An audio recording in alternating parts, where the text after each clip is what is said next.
Travaux du dialogue national inclusif se sont poursuivis ce vendredi toute la journée autour des questions sociales, économiques et politiques qui ont fait l'objet d'examens minutieux. Patrick Simangoy, Richard Evindimbumba, Gérald Efunchi.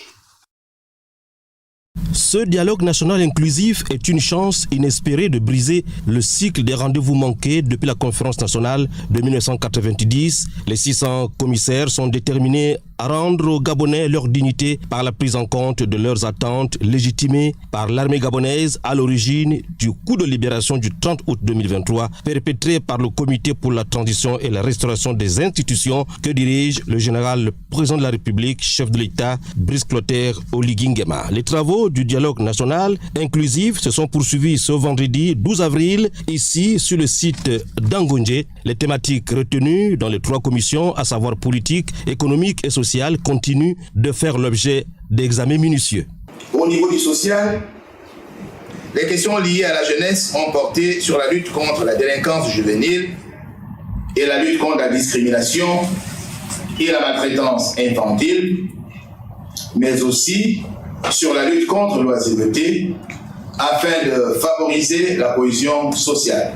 Enfin, la Commission a réfléchi sur la possibilité de créer une tribune de jeunes à l'Assemblée nationale pour traiter des questions de citoyenneté et d'engagement civique. Les questions liées au patrimoine culturel ont aussi occupé l'attention des commissaires. La sous-commission patrimoine culturel s'est penchée pour sa part sur la mise en évidence de notre devise nationale, Union, Travail, Justice, et sur la possibilité d'un retour éventuel de nos reliques et œuvres culturelles gabonaises déportées. La commission Travaux publics a débattu pour sa part sur le déficit des infrastructures et équipements urbains et routiers. Le porte-parole du dialogue national inclusif sur l'agenda de ce samedi 13 avril.